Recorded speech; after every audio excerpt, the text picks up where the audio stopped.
Welcome to the Podness with Face, Pat, and Tiz.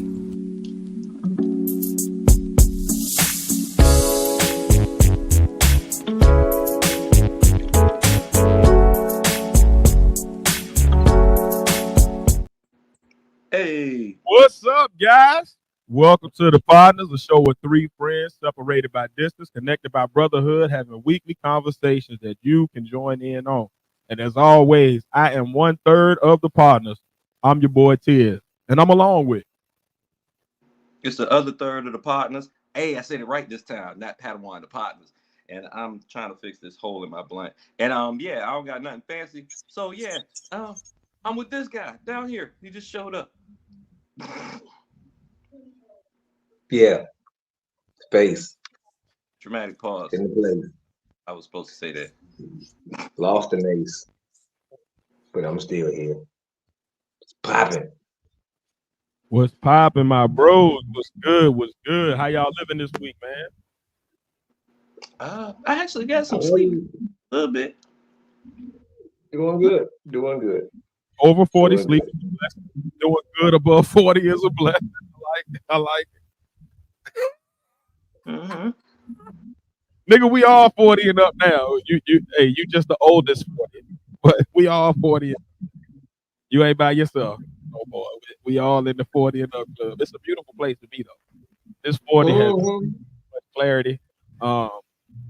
Yeah, man, I really feel like this is like the best time of my life right now. Like it's not the best time as far as financials or necessarily that type of thing, but like as far as like me as a person, I feel like it's the best form of me that's been here on this earth. So I like it. I like it. Before we get off into the show, if you're new to the show, make sure you hit that like button, hit that subscribe button. It helps us out tremendously.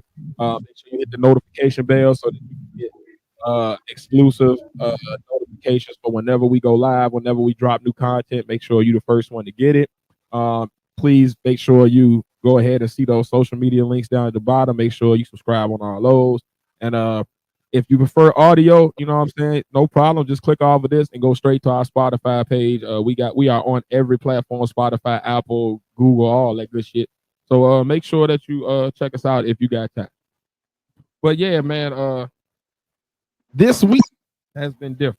I'm gonna kind of go straight into the first topic tonight, because I had a question I wanted to pose to y'all. So y'all know, all right. So if y'all don't know how this business structure works of our podcast, we don't all manage every single part of our social media / media content. So like we all work on the YouTube, but like Pat kind of handles the TikTok and IG stuff because that's a little too much for me, and I kind of handle the Twitter stuff. So if you see me on Twitter, you're probably talking to me 9 times out of 10. Every once in a while, Face or Pat are jumping in, but usually it's me. So as I was scrolling Twitter this week, I keep seeing a lot of people having these weddings, and the weddings they're having, they're saying that they met on Twitter. Like they all say like, "Oh, we met on this app, and now look at us now," and they're having these weddings. So I wanted to kind of just spark this to the group, man. What do y'all think about dating on social media? Not like a Tinder or something like that, but like, do you really think it's possible to find true love on social media? Yes or no? Why not? It's hard enough to try to find true love anyway. I've come to the point that whatever. Anyway, so like whatever way you find it, hey, I think it's possible. If you can find true love, I guess you could in any way possible. I guess you could find it on social media because you have more access to people that you probably normally wouldn't come encounter with before, but at the same time that I think it's a certain type of person that could do that. Like if you realize that social media is not really actually reality and not really life and shit like that, and then like okay, you met on social media, but you don't share every fucking thing on social media or whatever, you keep that shit separate. I think it could work. But if you one of them people that want to be a social media personality at the same time being in a relationship or whatever. That's where it gets rocky. That's something I'm gonna come back to when I speak on it. Face, which I see you grabbing chin hair like you thought. What's your thoughts on this? Excuse me, first of all. Social media to me like is the devil. So I feel like any relationship spawned through social media is all in the public for no apparent reason. I feel it's gonna end in doom because anytime you bring in outside influences into your relationship on a constant basis or any type of basis, it introduces shit that don't need to be in there, and it causes stress and drama for no reason. Anytime you introduce needless stress and drama into a relationship, it's headed to doom. It's headed to toxicity. Shit. But then again, we are in the technology era, and everybody's doing everything with the internet. So the more we go into the future, the more dependency people have on computers and technology, the less they're going to have for personal one-on-one interactions like to meet. Most people feel more comfortable behind their screen, letting their profile speak for them so they don't have to speak for themselves. So I guess to the newer generation, it brings a certain level of comfort, and maybe to the older generation who are more attending, like the older generation, like our peoples and grandparents that are all on social media. I mean, it may give them a wider selection of people they may not have known, or shit, people they thought may have been dead, they find them. So I mean, it may be good on those levels, but for somebody like in our age group, I don't think that'd be. I think more of the old fashioned way, like it's still out there, it ain't dead. Meet people in public in person, that still does happen. I know the online apps and the online social media shit may be on the rise, but just me, I may be old fashioned. That may be what it's called, like shit. But if I wasn't married, I can't see me meeting nobody online, because at the end of the day, what you see online is a facade on whatever level. With this internet stories, internet trolls, like you can't believe the shit you see. So how can you really trust what someone is putting online until you actually get to meet them in person and get to know them on a personal level in person? You can always lie about something online. I mean, there's only a certain level of fact checking you can do. That's But real. then again, you can lie in person too. But I feel like the lies you can tell online like 10 times more than what you can tell in person. Because you can read body language, you can do all that. You going off a profile. All somebody gotta do is remember their profile and stick to it. So I guess my thoughts kind of mixed with Pat. I'm kind of torn on it. I feel like 9 times out of 10, the best. All right. So this is kind of my conundrum, right?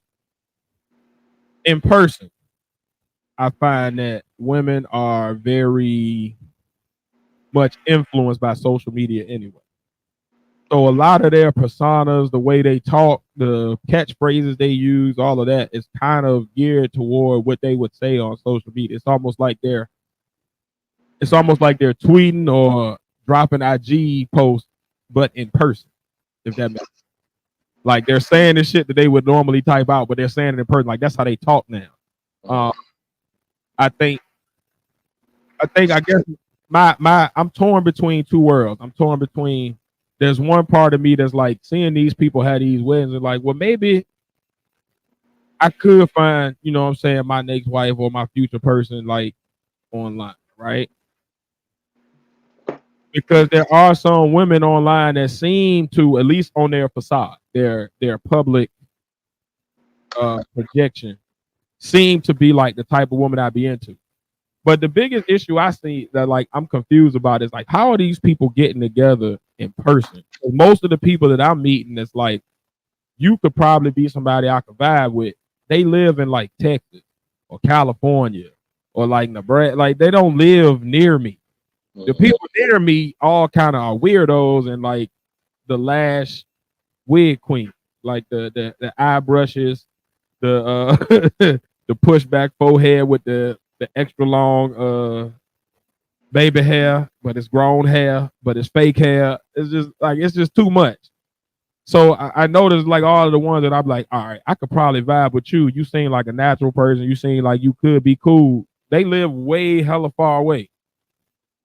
And I also noticed that like media has kind of tainted the dating pool to the point where like people are so skeptical of real people that they don't deal with nobody. It's almost like I'd rather just keep posting and get the attention of the post rather than actually have a conversation with a real person. Because like a person will be like acting like so. I did this anonymous thing, right? I've been testing out this little it's like an app that lets you do like get anonymous messages from people on your social media, right? And I noticed like a lot of people was like, "Ooh, I'm crushing on you. Ooh, I like it." But none of these people are in the DM. But when I DM somebody, it's quiet as fuck. So I'm looking like it seems like people don't really want that human connection because that's too scary for them now because people have been burnt out by like, I'm chasing the bag. I only want to spend the bag. I don't like, you know what I'm saying? Like fuck shit. They kind of got burnt out on that. So now it's more like I'd rather just engage with this superficial engagement as opposed to actual personal person to person connection type shit. And it's weird because I notice it's like it's in our age group and down. Like if I was to probably hit up a 60-year-old, I probably can give somebody the ball. But that's a little too old for me. Like I don't want you to die when we first get married. Like I'm sorry, like I don't want no older ass. Like older is fine. Like you 45, I can maybe deal with it, but you 60, I can't do nothing with that. But them seem to be the people that's like either most happy or then but the people I'm seeing on these weddings, they're younger. But I'm trying to figure out like what is their secret? Money, rich. Than these people. Rich enough to go spy the motherfuckers. It gotta be that. It gotta be that. So what's the solution for like a person that's like not high value, just average value? Like I'm just a regular dude. I ain't life. I'm just a regular guy. Work a regular job. I'm on some regular shit. I ain't really trying to do too much. And I'm gonna be honest with you, man. It may be that I'm aged out of this shit because I don't want to necessarily ever be rich per se. I just want to be comfortable. Yeah. And I don't feel like I gotta pursue some weird ass expectation to be comfortable. Like I just want a nice little crib, nice little person to come home to. We pulling our sweats, we watch movies on Netflix or whatever, and we cuddle and shit. And like I don't want all the superficial shit. Like I'm really past it. Like I don't care about brands. I don't care about none of that shit no more. Like I'm kind of, I don't know. I'm in this weird.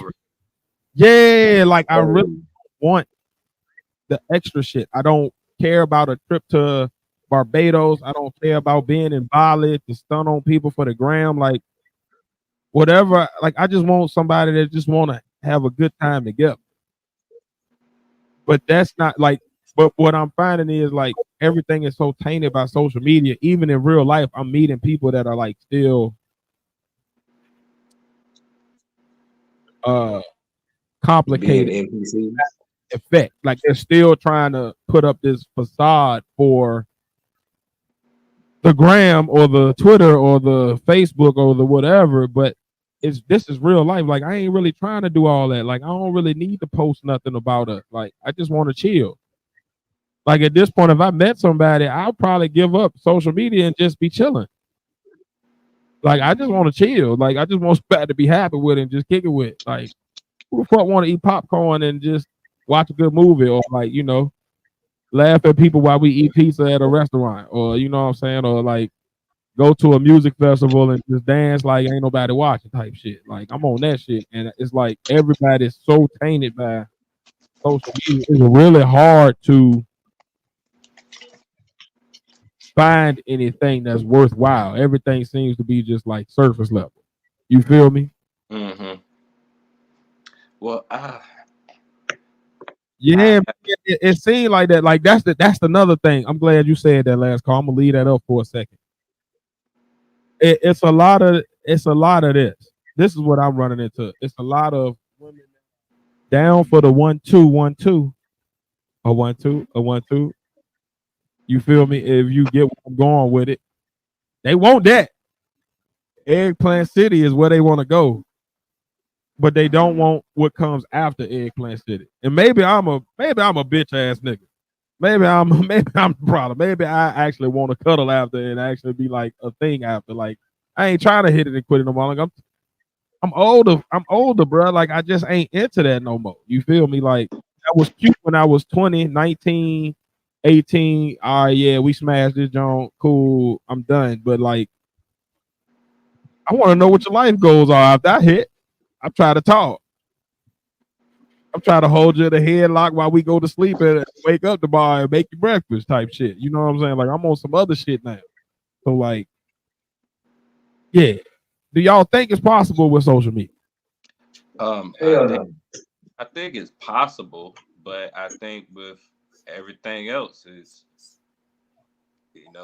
finding true love is hard in every situation. So I think it is, and I think the way if it was to happen on social media, I think it would be like, all right, you find someone, y'all agree with some post that somebody put up, y'all just out of the blues have a conversation, and then y'all go about your way.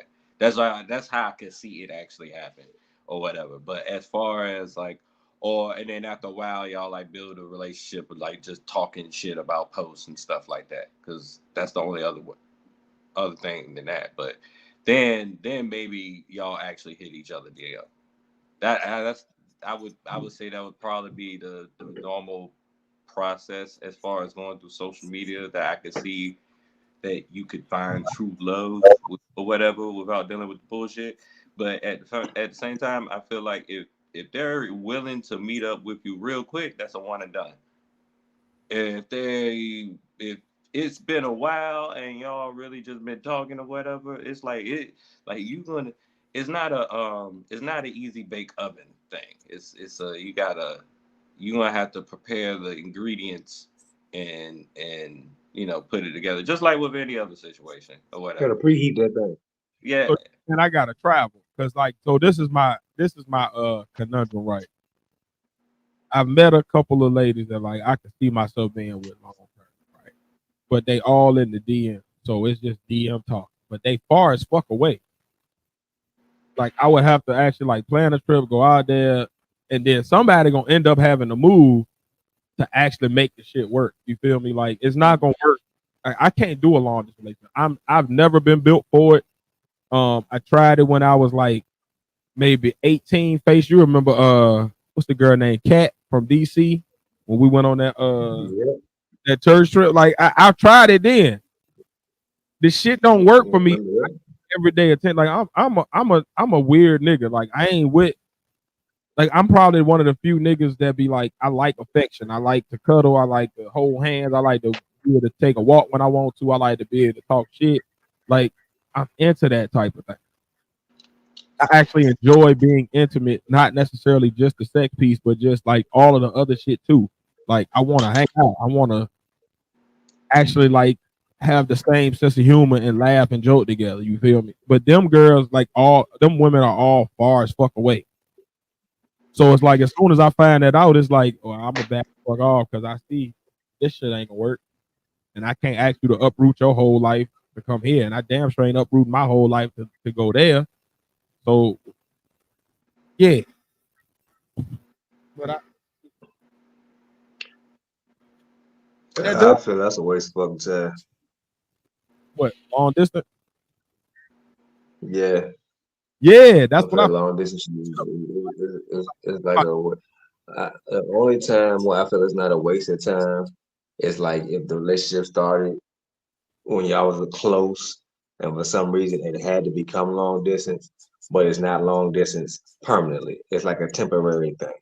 Then I can understand it. Okay, we're continuing our relationship through distance because of this situation, because of this job, or because of this schooling, or because of whatever the circumstance may be in that time period. But long Yeah. distance relationship over an extended amount of time, I really don't feel like they work because at the end of the day, that one or two missed phone calls can breed whatever jealousy, whatever thoughts there may be. It got to be a lot of trust there. It has to be an extended amount of communication, but the trust of all things has to be there on a whole different type of level. To be in a relationship at all takes a tremendous amount of trust to trust a person with your everything and with your all. But to have to not be around the person, not see that person when you want to see that person, and to still give that all into that, at my Oh, age, I feel like that's a waste of time. Like I oh, mean, that may work for some people who don't need that, who don't have, like, keep it real. Relationships have sex in it. Unless you're at that age where sex is not relevant to you, that's the only time I can see a long distance relationship work. And it's all, at that point, it's all about a connection. If it be right. like, okay, if you're just searching for some type of connection, cool, okay, cool. You got your long distance thing, you got somebody you can talk to on a consistent basis. But if you're looking for something more than just somebody to talk to, a long distance relationship isn't wouldn't be fruitful for you. Indeed. And you preaching that good word. But for me, it ain't even about the sex. That's the crazy part. It's more about like all of the other shit that a relationship entails. Like, I want to come home and kiss a bitch face. You feel me? I want to kiss a woman face. I want to hug. I want to eat dinner together.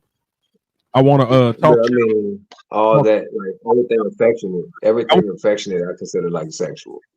okay, I got you. I got what you're going. You consider I like put all that to the sexual realm. Everything. Yeah, anything togetherness. Yeah, anything well, one body touches the other. I put that all in the same realm as far as under sex. So I'm that with that is like I said, that is a major component. So it's huge. that physicality between two people is a major component because that adds something to the chemistry Bro, that the walking cements back, the bond and so back in the ass is vital. It's important. It really is important. Um, yeah, you said a mouthful right there, my boy Paul. Man, I ain't mean to be that place.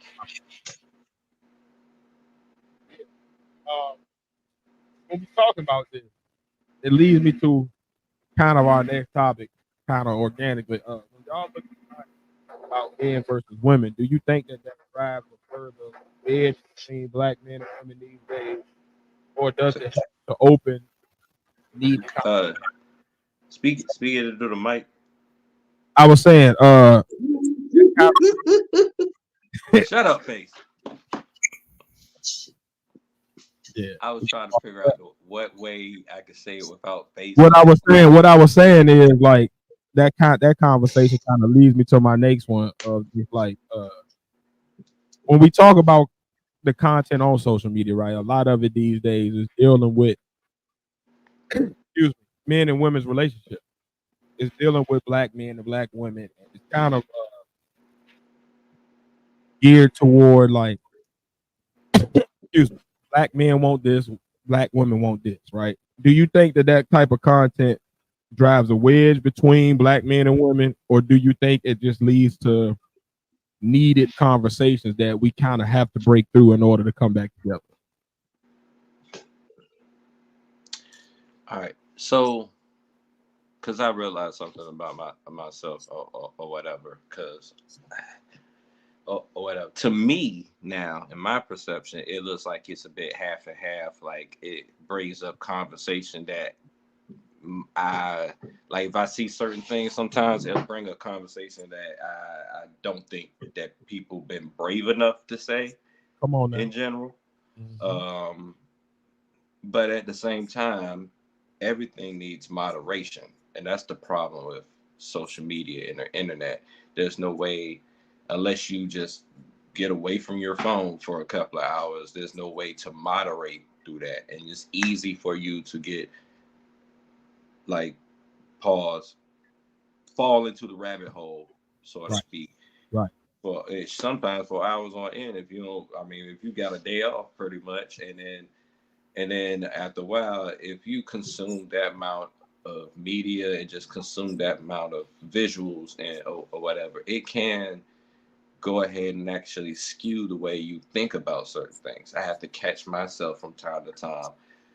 In the past, nowadays, I'm not like that. But in the past, I had to catch myself from doing that because I know that a lot of times it's like I said in the past podcast, there's a lot of echo chambers. It's a lot of things that's it, just knowing media and marketing in general or whatever.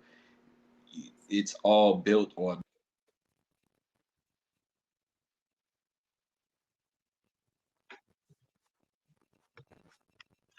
What you said?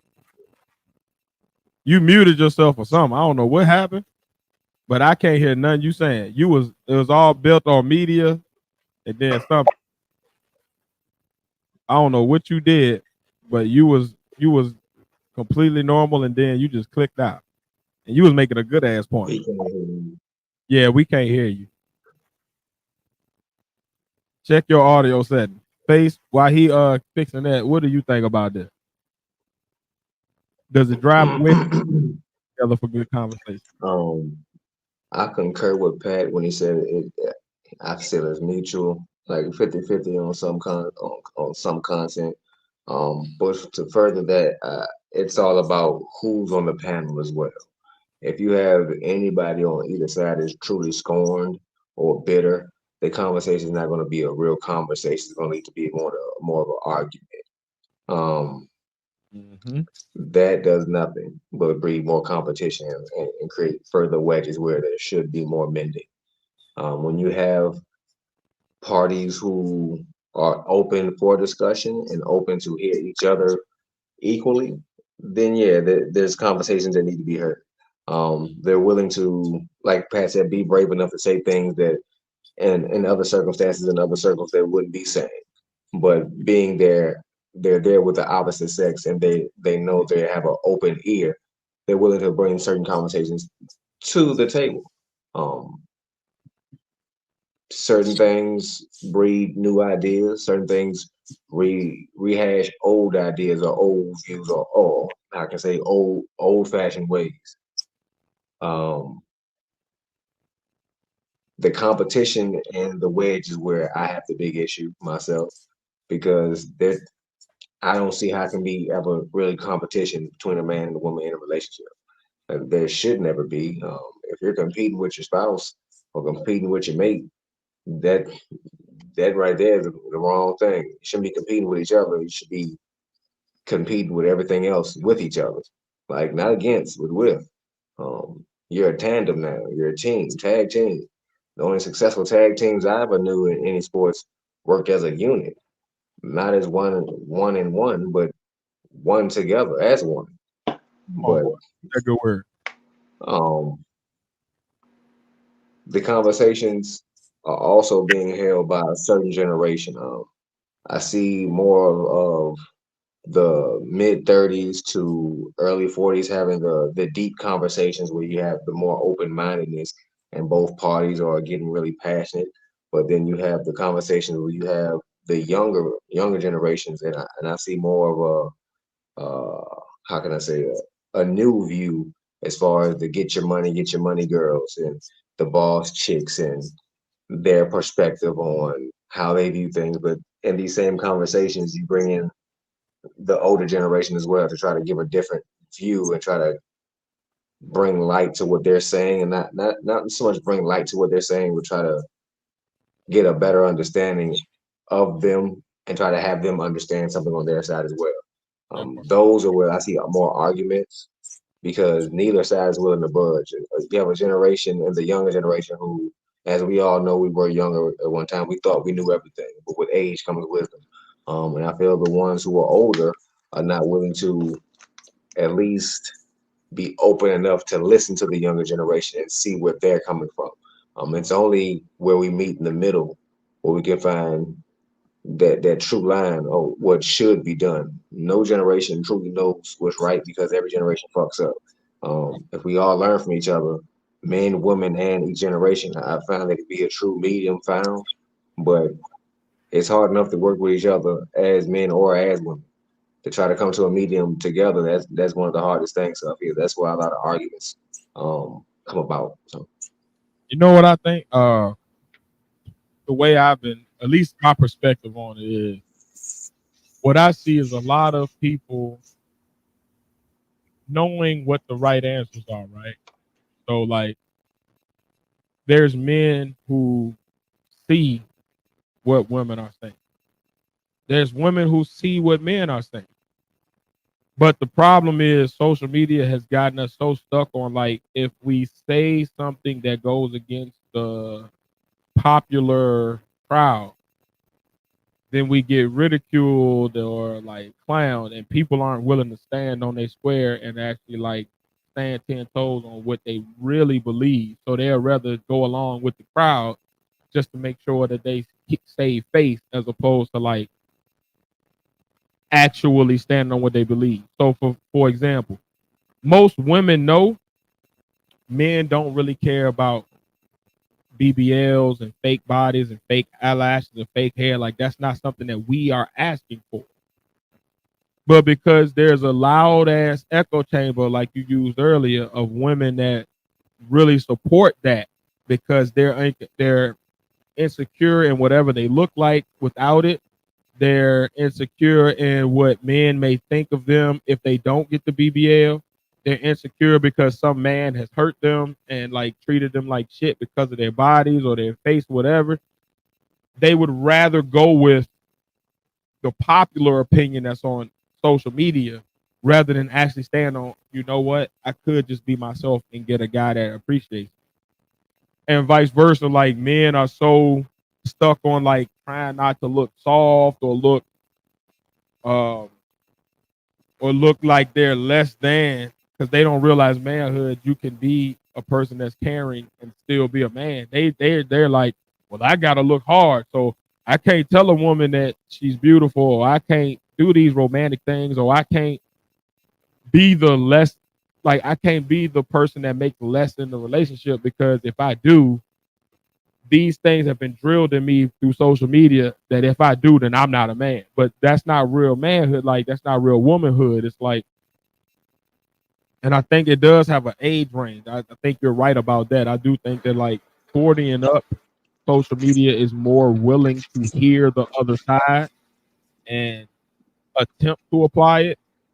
But I think there's a large swath of people from the 20 to the 38 range that their most of their life has been based around Black Planet, MySpace, Facebook, Twitter, Instagram, Snapchat. Like they've been conditioned to this. I'm trying to keep up with the Joneses. So like it's even a trend now to like Photoshop me into something better than what I'm in, as opposed to me just taking this picture and being cool with whatever background or whatever setting that I'm naturally in. And it's like it interferes with real conversation. So like I think there's two parts. I think there's the part of you can't have the conversation because we're divided because of social media, right? But I also think that social media is probably the best platform to have the conversation on because it allows everybody to come together as one in one place and speak on the same subject at the same time. mm-hmm. I really feel like if we could get to a place where I can put my insecurities to the side and just listen. All right, women are saying this. They want somebody that's more attentive.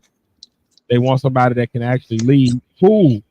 And women can then also listen and be like, well, men are saying they don't want the fake shit and they want a woman that can take leadership. We can get to a place where like you can build some healthy relationships, but I think it's so ingrained in such a large group of people. The average 40-year-old woman is probably getting approached by a 30-something-year-old dude that's been brainwashed by social media.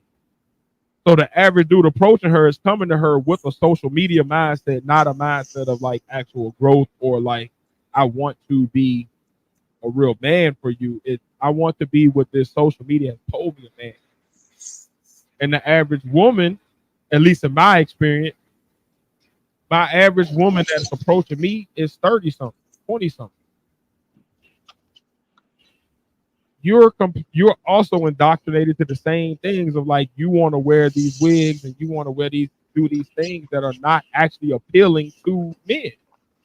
They're appealing to other women who echo chamber you into thinking that they yes to you into thinking it's great, but it's not actually what we looking for. So like I think it's good to have these conversations, but I think that what needs to start happening is we take the conversations off of social media, and I think men and women on their first date need to start having these conversations with each other, where there's no camera, where there's no phone, where there's no let me try to tape you, and like have the conversation with your first date. See if where y'all are talking, see if what y'all are talking about actually aligns, and then align it. Like, okay, I'm not down to do this, that, and the third for a man. Okay, why not? I'm not down to do this, that, and the third for a woman. Okay, why not? And have those conversations, but in person. I think the biggest, and this will lead us into our next topic, but I think the biggest detriment to this generation and to the world as a whole is that social media has made us have access to more people and more information, but it's also made us dumber because we don't vet that information. We don't actually test that information out. We just go with it blind. You know what I'm saying? Like, I feel like there's a lot of following just because it will put us in the algorithm as opposed to following because that actually makes logical sense and that works in the real world. Like, there's people who can't even talk to each other verbally because they don't know how to. They only know how to tweet. They only know how to post. They only know how to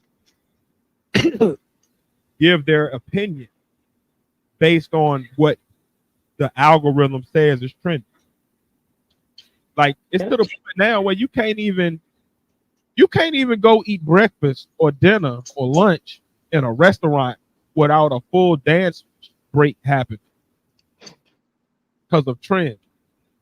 And there was a time when there was a decorum to like how you talking about Juicy Crab.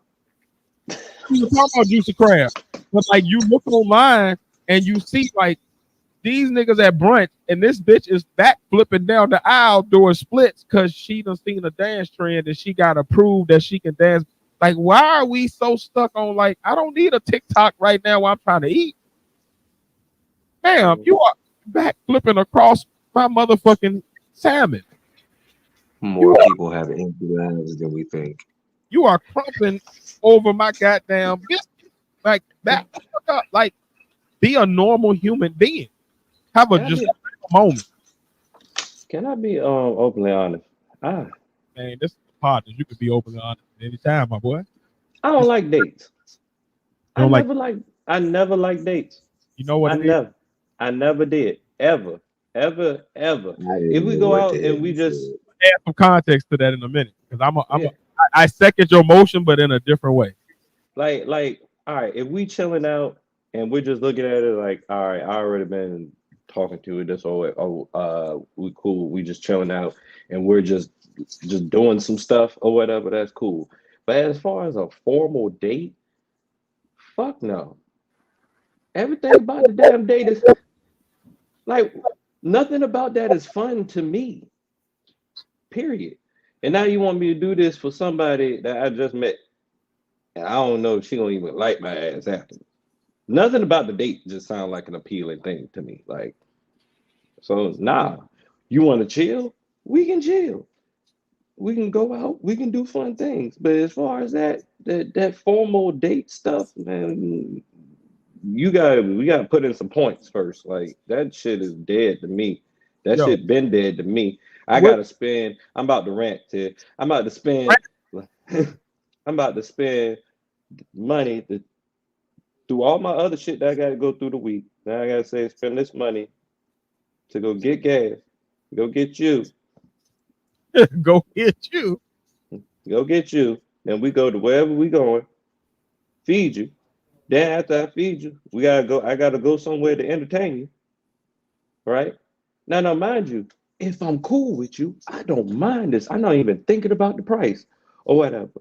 But all right, we go through that, this, that, and the third. Let's say I'm even having a great time while doing it.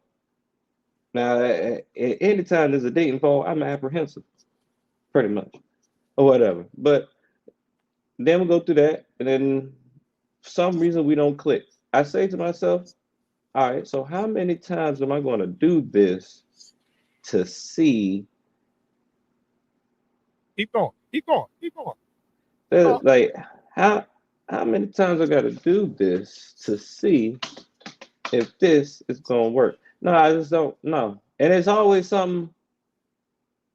It's always. I'm sorry. At this point in my life, I'm selfish. I don't want to do everything you want to do. You know Like what it's you got to goddamn make me convince me that this is a great idea at this point. Like seriously. you know what it is? I think there needs to be more phases of getting to know somebody, right? So I think before you get to the date phase, like I think dating is like, all right, so this is how I see dating. Dating is something you do with somebody you've already established that like I like this person. If we're just getting to know each other, let's meet up somewhere free. Let's go walk in the park. Let's go feed the ducks. You know what I'm saying? Something that don't cost either of us any money and we could do maybe in a short amount of time. But like let's establish chemistry and like establish if we actually like each other. I think the problem is people are like going out on these extravagant dates just to get food, just to get experiences, but they're not actually going out on a date to get to know the other person. And that's the problem. Get a tour guide. Like it used to be, I got to know you, we was cool, I like you, we done hung out a couple of times somewhere else. Maybe it's at work, maybe it's at play, maybe it's whatever, right? But I don't want to go to I don't want to take you to a fancy restaurant and spend all my money, and I don't even know if the first conversation is going to be great. Like we need to have some like shit established before we get to that point. Like I need to have sexual tension, some compatibility as far as humor wise, some compatibility as far as life goal wise. We need to have had some conversations. Maybe we need to have like some real deep ass conversations on the phone before we even get to. Maybe we need to FaceTime real deep or meet up somewhere and like have a face to face interaction. Because most of y'all be full of shit. Because I think the problem is dates have become equivalent to They be full of shit, Ted. I want to do something. I want to get this big extravagant experience. Get you a tour guide. You like this nigga. You don't even know if you like this woman. Like it's just a date just for the sake of saying we're going on the date. I may not want to dress up for you.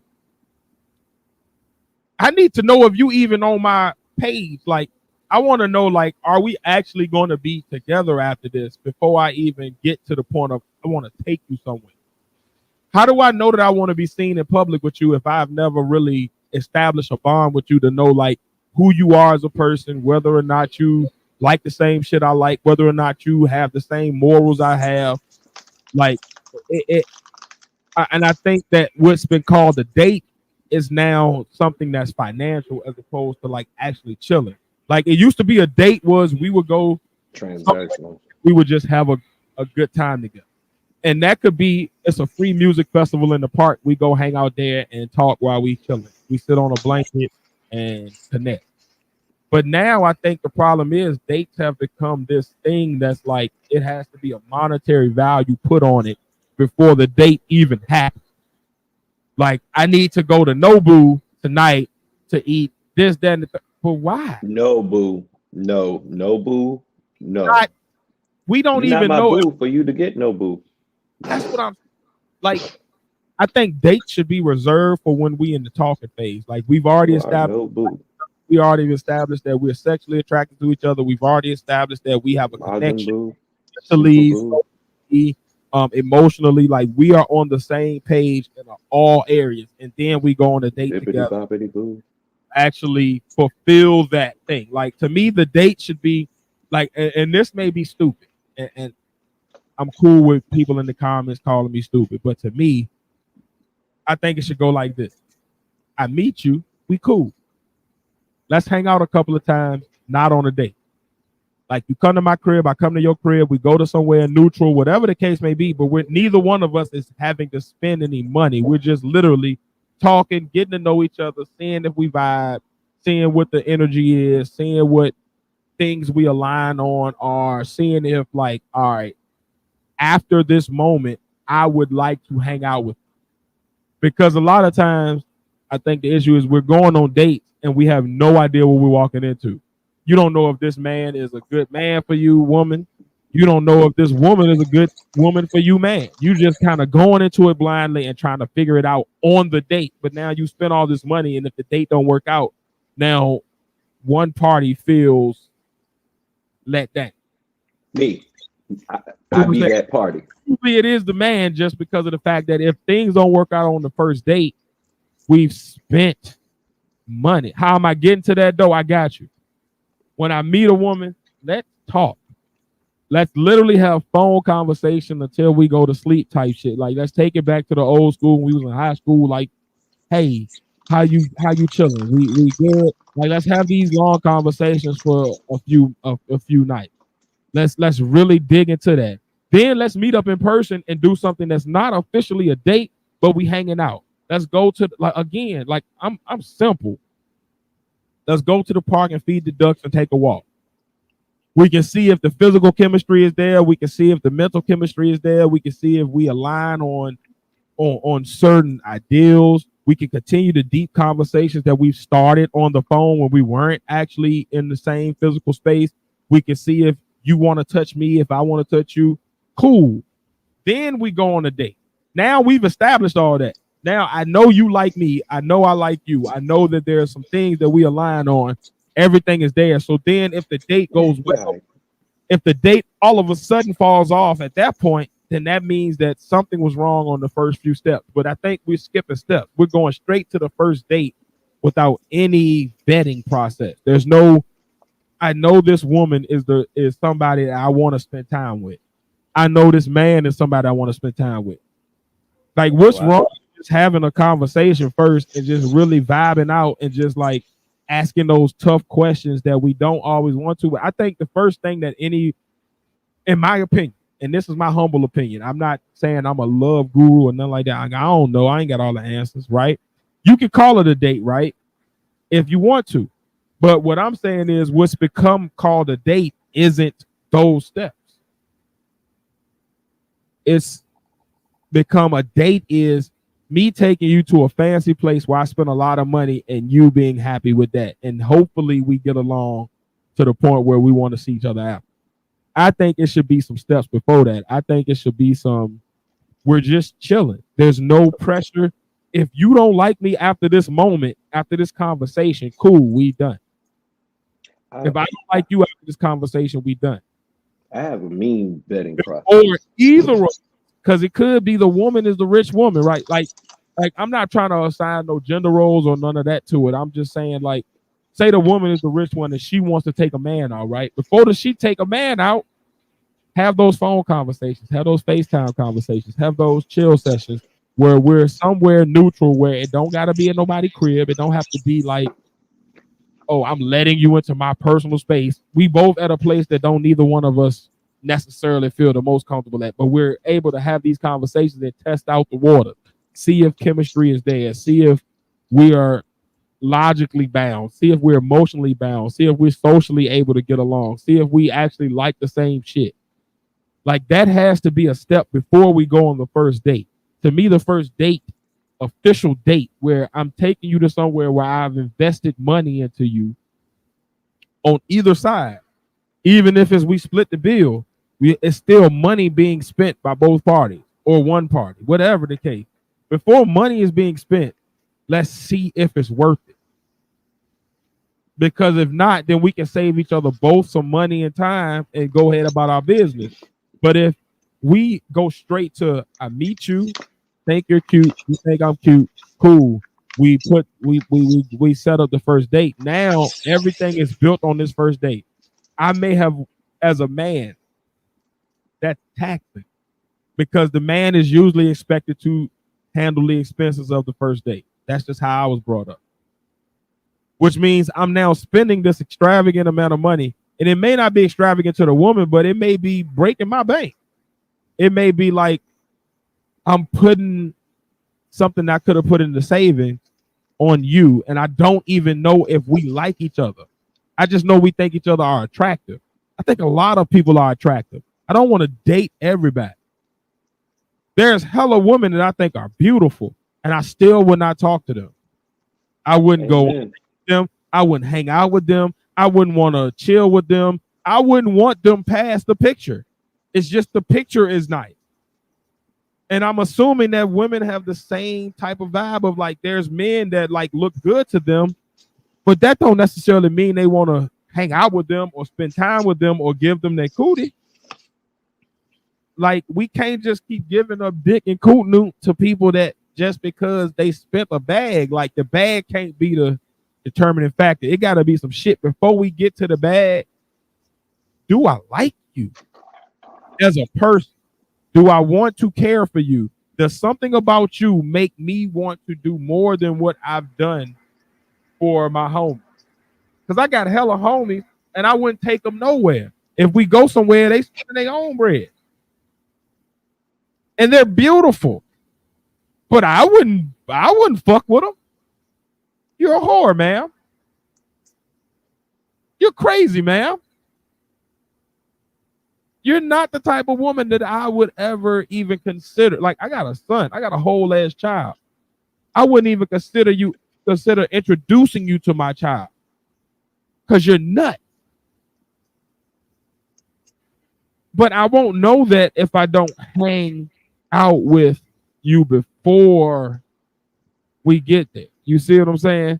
Like, I got a 2 conversation rule, and this is my personal dating rule. Like, we will talk on the phone at least 2 times before we even plan a get together. And we can call it a date when we get together. We can call it whatever you want to call it. But that first date ain't gonna be us going nowhere where either of us have to spend money. Like if I leave you, you won't have to spend nothing. If you leave me, I won't have to spend nothing. I think that's fair. Like, let me give your bank account a rest. Let me give my bank account a rest. What actually do we have here? But that comes after those 2 conversations. If you can make it through the 2 conversations, you already are somebody that I can see maybe I want to explore something with. Now I'm willing to spend money on it. But even then, before we spend money, let me just go out. Let's just go hang out somewhere at a neutral place that don't cost nothing, and we just vibe. We just talk. We talk about life. We talk about what our expectations are, what our long-term goals are, what our attractions are, what our sexual preferences are, all of that good shit. Like, what kind of kinks you got? Are you as nasty as I am? Are you as confident about politics as I am? What is your political stance? What is your religious stance? What is your stance for like raising children? What is your stance like? Because by the time I take you on a date, I want to at least know, at least somewhat, right? What am I getting into? If things go amazing on this date, what type of woman am I about to let into my life and be sharing life with? Because for me, I don't date to hang out. I don't date to fuck. If we gonna just fuck, it ain't no date. When you want to meet up, let's fuck. And that's that. If you want to be with me, if I want to be with you, then I need to establish that. I need to have some kind of clue. Like, say this date goes amazing, we end up having sex. All right, say sex leads to you getting pregnant by some chance. Condoms break. Right? I need to know what your stance on rearing children is. I need to know what your stance on marriage is. I need to know what your stance on how children should be raised. Like, what's the political stance we raising our children on? What's the morals we raising our children in? What values do you live your life by that would make me want to hang out with you? What's your sense of humor? Let's break it down to just brass tacks. Finally, the important question. Like, if I can't even laugh with you, if my sense of humor is offensive, or your sense of humor is offensive, or it's just not connected, then already we have some issues. You feel me? Like, and it might be the dating process, but I think the problem is, last call, that people put the word date and they equate it nowadays. Like back in the day, we called it court. Right? When I was growing up in the 80s, my granny used to call it court. You got to court that girl. And it was a lead up. It was a step-by-step process. It wasn't just the first time you meet her, I'm taking you to this restaurant and we're going to eat and figure it out. No, it was I've already established that some things about you I like. If we're gonna walk to the park and you show up hungry, that's on you. Because I'm not guaranteeing no food. And I'm not guaranteed, like, that's what I'm saying, last call. Like, I think you're missing the point. When we set this first initial meeting up face to face, we're establishing what we're going to do. We're just meeting up.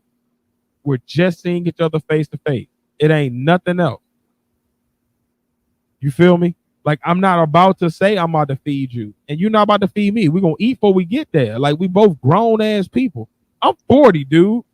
If you can't even feed yourself, I don't want to be with you off jump, because obviously you failed at life.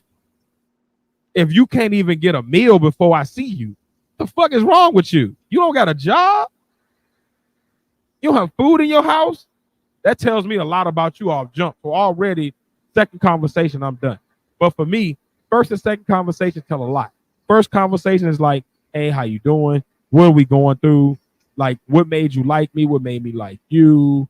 What avenues do we want to explore?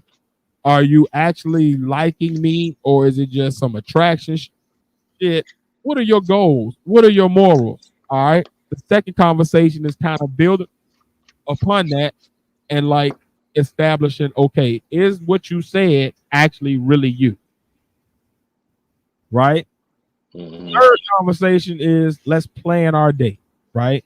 And our date is not an official date, because today's, again, last call, we thinking is like grown ass people.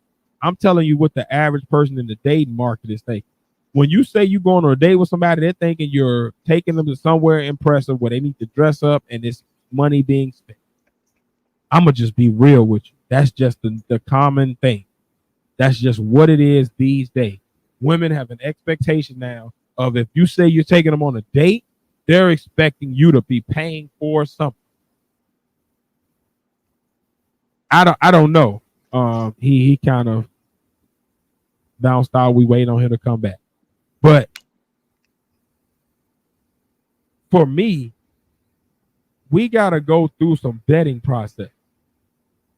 There's two conversations. If you make it through that, great. We are on the same page. Now let's meet up in person. Let's see if the physical chemistry that we thought was there through these two conversations is actually there when we see each other face to face again. Then we're going to the date. And that's the thing. I'm not saying I won't offer to pay. Like, if I invite a chick anywhere, I'm going to pay for it. But what I'm not willing to do is pay for a test run. Amen. Paying for something, I'm paying because we've already established that we like each other. We want to hang out past this conversation. We want to chill with each other. And that can be through text, through phone, through FaceTime, whatever. But we got to have some conversation before I take you out somewhere and I'm paying for something, because my money is valuable. Every dollar that I spend on a woman is taken away from my saving and my ability to be better financially prepared as a man. And it's also taken away from my ability to provide for my child. That's period. That's period. And even if you tell a woman you're serious going in, you got to understand the dating market is tainted. There's women who are literally out there just looking for a free meal.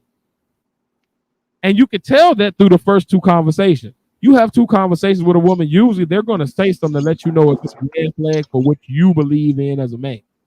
Whatever that is as a man. Now, if you got unlimited funds, if I'm a rich man, I don't really give a fuck. I got money to spend on first dates and we can just go wherever and whatever. But I'm not. I'm the 90%. I'm not the 10%. Maybe I'll reach the 10% one day, but I don't make six figures a year. So all of my money is going to my actual lifestyle that I want to live as a man. Past this date, I need to be able to pay my bills. I need to be able to live the lifestyle I want, and I need my son to be able to live the lifestyle that he wants. Period. No questions asked, without anything. And right now, that's the life I live. I can pay my bills. I live the life I want, and my son is able to live the lifestyle that he wants to need. Without asking a question, my son can say, "Hey, Dad, can you?" I can say yes before he finishes the sentence. That's what's most important to me. So before I date a woman and I take her out and I spend this money on her, I need to make sure she's at least worthy of it. And I would assume that a woman would feel the same way if they're taking a man out. Like this just makes sense to me. You can't date somebody if you don't know them, to me. Mm-hmm. I need to know you at least a little bit. Not saying I know you back and forth and I know every single thing about you or that you might not have lied. But at least through your lies, I need to know that there's something there. And then past that lie, I need to meet up with you face to face, even if it's 15 minutes, to see if physically we're going to attract. Because what if on the first date, we're now sexually attracted to each other? I need to know, are you the type of person that's going to be like, hey, I don't want to do nothing sexual, even though I'm hella sexual attracted to you. All I want to do is kiss. I need to know if you want to fuck. I need to know if this is going nowhere. I don't want to do nothing. I need to know if we do fuck, because we both want it, and we do have a child. Say I nutting you through the condom because the condom butt. Like these are things that are going through my brain. These are the type of like mental machinations that I'm going through, right? If shit go to hell, condom break, you have a child by me. Are you the type of woman that would even be the type of woman that I could trust having my child? Because that's a possibility. And I need to think about those things before I spend money on you and waste my money, or you take me out, because I've had women that have asked me on dates and they've taken me out before you spend your money. Am I the type of man that if the condom breaks, you want me to be the father of your children for real? Am I the type of man that you want to bring around your family? Like these are all things that need to be actually kind of weeded through before we just start dating. Because to me, dating is saying we are now, like, I guess what I'm saying is dating is equivalent to me to talking to. That means we are exclusive, but we just haven't put a title on it yet. We are exclusively seeing if this is going to be past just a fling or past just the honeymoon phase. But before I get to the honeymoon phase, I need to make sure you're a person I want to be on a honeymoon with. And to me, I think that's the step that's missing. A lot of people are meeting. I like you. Give me your number. And the first time they contact that woman, hey, I'm taking you here. And then the man is getting disappointed because the woman didn't live up to his expectations of what the facade was, but it's because he hasn't really talked to her yet. He just saw her at a store or at a place or at a club or at an event and was like, you look good to me. Give me your number. And then he immediately went into, I'm taking you somewhere and I'm spending my money. Now he mad and on social media posting, man, she took my money. She was a gold digger. No, she won't. She was who she was. But you ain't taking time to get to know who she was because you was knew who I was when I got here. A date. To me, if I'm taking you on a date, you are somebody I really want to spend time with, and I'm willing to invest money and time into. First, I need to just see if I'm willing to invest time into. Let's just talk on the phone real quick. How you doing? What's your life like right now? What's your current circumstance? What things are you looking for out of a relationship if we get there? What things are you interested in? What's your what's your stances on all of these things? And then the second conversation is, where do you really stand? Can you back that up with the rhetoric that actually matches what you said the first time? Because what happens a lot of times, we'll hear people spot off these great catchphrases, but then when you really actually dig into it and ask more deeper questions, you start to realize they're not actually built for what they say they built for. And you can tell that off rip. This is not something I'm guessing at. I've dated. I'm telling you, people will tell you who they are in the first two conversations if you actually listen to them. That's men and women. They will give you all of the game plan and the blueprint of what their actual life stance is off those two conversations. And then from there, we can see if the physical chemistry actually matches what it was when we first saw each other. And then from there, let's go on a date. Let's test this theory. Because now the theory has been built up to the point where it's a legit theory. It's a strong theory. It's not a hypothesis no more. It's a legit theory. Let's test it to see if it's an actual law. And now when we test that law, now let's go ahead and let's talk about relationship and being together, and let's start finagling that. But it gotta be a step process. And I think a lot of times we've skipped those steps. That's my opinion, but that's what I'm seeing through watching other people's relationship and being in the dating pool myself for the past year. Face Pat, what y'all think? Hard. Shit, it's a lot of people that's married that skip them steps. Say that one more time. It's a lot of people married and fucked their relationships. Skip some of them steps. They don't realize they skip some of them steps, and if they introduce some of them steps into the relationship, maybe a little bit more successful. You hear what Faye said? You hear what Faye said? I ain't crazy. I ain't crazy. I am crazy, but I ain't crazy when it comes to some logical shit. Like, bruh, it's a reason that divorce is at an all-time high. It's a reason that marriage is at an all-time place of like men and women being scared to even engage in them, right? No, I'm not asking for a lot of insurance. If two conversations and an actual face-to-face meeting before we go on our first official date is too much to ask, then that woman is not worth my time. And maybe my standards are too high. But I'm not about to waste time with nothing. Like, I'm not about to spend hella money on shit just to make a woman happy and feed her. And I don't think you realize, maybe it's just me, but I live in Atlanta. The average woman ain't looking for a relationship. They looking for a free meal. They poor as fuck putting up Facebook and Instagram facade, and they want somebody to take them out to eat because they refrigerator bare. I'm not about to be your fucking food benefactor. Especially if I don't think that there's anything coming back reciprocating my time, my effort, my energy, and my money. My money is more precious to me than that, because my money, again, I'm a father. I can't be out here just spending reckless money without getting the benefits back. If I spend money, it better be on my son or on my savings to where I'm building something up for my son to then inherit. And that's how I look at life now. And I'm that intentional with it. And I think intentionality been missing in a lot of these relationships. There's no intentionality. It's just, let's see what happened. I ain't seeing what happened. We gonna figure out what's about to happen before we even get there. I'm at a point in my life that I have made so many people happier than me, and it's my turn. So you're gonna have to have a lot of convincing.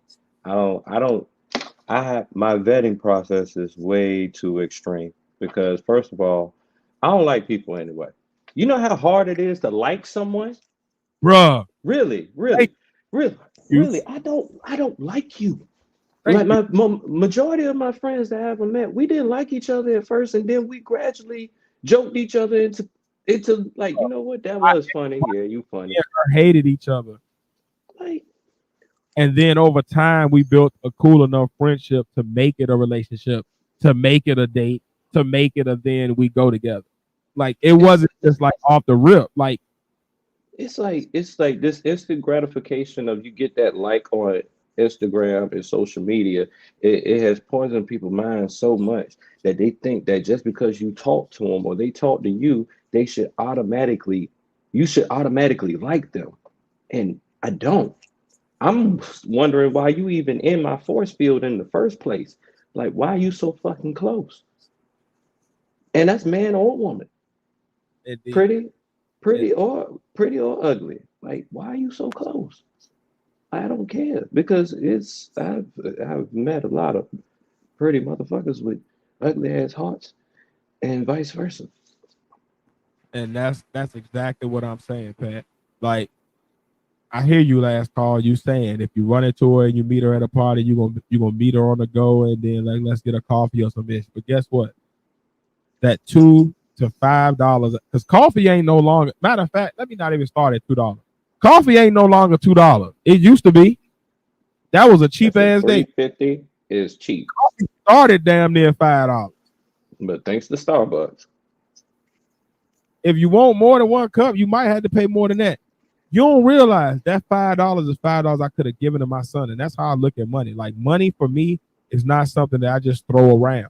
Like I'm 40 now. So for me, money is all building my legacy and my empire for when I retire and when I'm done with life, my son is able to reap the benefits of my money. Every single dollar I put out needs to be going somewhere that actually makes sense for me. Every dollar. If I go on a trip for myself, it needs to make sense for me to the point where I'm willing to sacrifice that dollar and not put it toward my son's future. Like that's how serious I take life. And I think that may be the problem. Maybe it's not enough men that's my age and thinking like that. But like to me, everything has to be intentional now. I can't just date frivolous. And that may be a young man's luxury. And I can't speak to what a young man feels. But as a 40-year-old with a son, my life and my legacy is super important to me. My ability to provide for my child is huge. My ability to give my son things that he can never want and never dream of is huge to me. I'd rather take the money that I was going to spend on a date and take my son to a place like that and have him eat some exotic food and have him experience something that he's never experienced. And take a woman that I don't even know is going to be in my life past this night. If I do take a woman then she got to have proven that she's going to be in my life past this night. We got to have proven that there's some type of connection there that will make me say, you're going to be here past tonight, so I'm willing to invest in you. Because money is an investment. I think people look at money as like it's just a thing. But no, it's an investment. Every dollar you spend is an investment in something, whether that's an experience, whether that's a legacy tool, whether that's a whatever, a survival mechanism. Every dollar you spend is something that you're investing. If I invest $5, I could have given that to my son for the book fair. He could have bought an extra book that might have made him smarter or given him some new knowledge he have, and now he's on his way to becoming the next whatever that's going to change the world, as opposed to giving it to this woman for a cup of coffee that she barely drank, and then we didn't even get along on the date. I need to know I'm going to get along with you before I take you anywhere. I need to know that you're not about to embarrass me when I go out in public. How do you dress on a basis? Because I might have met you at work, right? And in work, we all got on professional clothing. Then I see you on Instagram. Let me see your Instagram and your Twitter and your other shit to see if you dressing in these doily outfits real quick. Because if you dressing in these doily outfits, that means you showing your titties and ass off to everybody. That ain't what I want to walk around with. Would I possibly have sex with it? Sure. But that's established in the first two conversations. Whether or not I actually want to take you somewhere with me in public and present you as somebody that I'm with, which then also comes with my protection, because if somebody tests you, if you on a date with me, I was raised old school. That means I'm going to protect you. I can't have a woman that's putting herself in a position to be defended. I will defend any woman, but I'm not sitting here looking for a woman that's looking to be disrespected while we out so that I can then have to defend her. Amen. I'm not on that. That was Amen. Year-old Tiz. I'm 40-year-old Tiz now. That's 21 years of growth, learning, experience. That ain't what I'm looking for. And I'm smart enough to know through my experience that the woman that shows the most, that the woman that's the most out there, the woman that's the loudest, got the most mouth, is probably going to put me in a position where I have to now defend her. Now you're putting my actual livelihood in jeopardy, because if I defend you to the point where it comes to fisticuffs where I got to hurt somebody and literally leave them bloody, or I got to shoot them to leave them dead, now you're taking time away from my child. Mm-hmm. And there's nothing going to get in the way of me and my son. And that's where I'm at with it. So to date me, you have to already be on the same page. And I only know that if we've had several deep conversations and several deep meetings where I can now know you understand where I'm coming from as a man. You understand that there's nothing going to take me from my son. So you're not even going to put me in that position. But I don't know that if I just met you at the club. I don't know that if I just met you at work because you was in the break room real quick. There are some steps that come before us going out in public together as a group, as a couple, before I can say, I'm willing to put myself at risk for this person. Because I know where I'm going to take. I'm going to die about anything that I'm with. That's how I was brought up. You take a woman out on a date, you die about that. You take a woman and you say that that's your girl, you die about that. Like it ain't no in between for me. Like I'm willing to risk it all if I'm defending you. I would defend my friends to the point where I will risk it all. If my brother goddamn get into some shit, I'm losing it. I'm going dummy immediately. And that's over my brother. That's over Pat, Face, Jules, Chewy. So I'd be damned if I'm gonna take a woman out that I don't even know and then risk that because I didn't realize that she was the type that's gonna be out there in an outfit that invites men's attention, that may be also negative attention that I now gotta defend because now she feels disrespected. I need to know you a woman that respects yourself enough to not even put a man in that position before I even invest in anything. And I think that's where I'm coming from.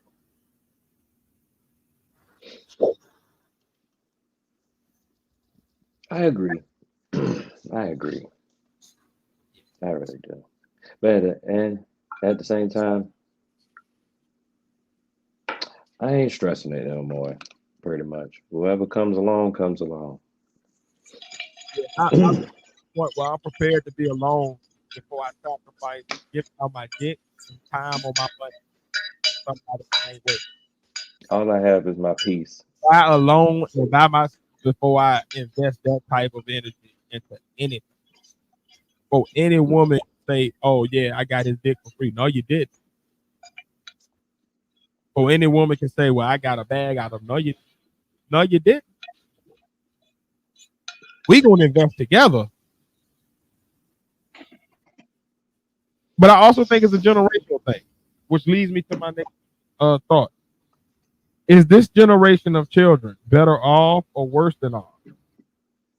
Considering tech, the raising crime, or the types of crime that are being now generated, wars, politics, social media, etc. Like, are our children in a better place than we were when we were growing